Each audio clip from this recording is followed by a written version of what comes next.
Okay, we're going to take another look at induced electric fields.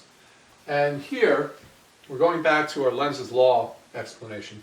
We're looking at the magnetic field increasing in the positive y direction in this particular case.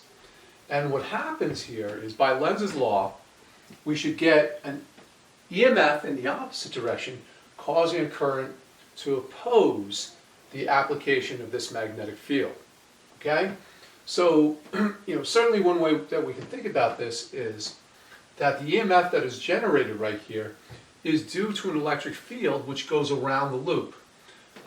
Again, the total electromotive force that we get here is going to be the integral of the electric field. This is what's pushing the charged particles integrated over the whole length of the loop. So the total EMF is equal to the electric field, which is induced by the changing magnetic field, okay, times the current that flows through here. So what's interesting here is this actually becomes the basis later on for some of the things that we do with Maxwell's equation and electromagnetic waves.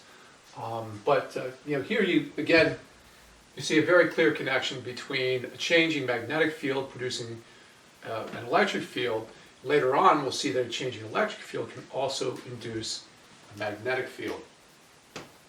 So again, for this particular case, if we look at the EMF that is generated, depending on the induced electric field, again, by Faraday's law, it's equal to negative N, the negative again indicating that it opposes any change in the magnetic flux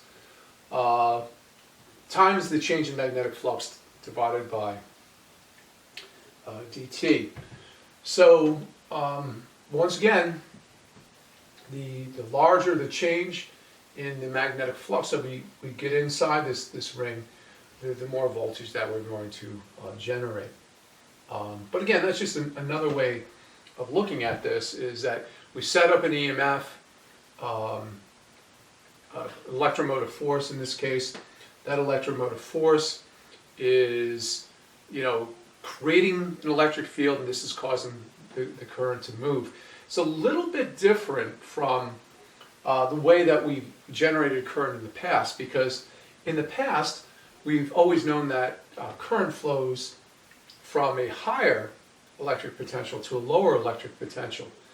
But here, clearly what's happening is that instead of the electric field starting from a high potential and going to a low potential, the electric field goes all the way around the ring. It's continuous. Okay? So we're getting an electric potential, an EMF, we're getting a voltage, but there's no point on this ring where there's definitely a high voltage and definitely a low voltage. Okay? So again, that very much connects the electricity and magnetism that we go over later on with what are called Maxwell's equations. And it shows a case where we can get the flow of current, aside from just going from a high potential to a low potential.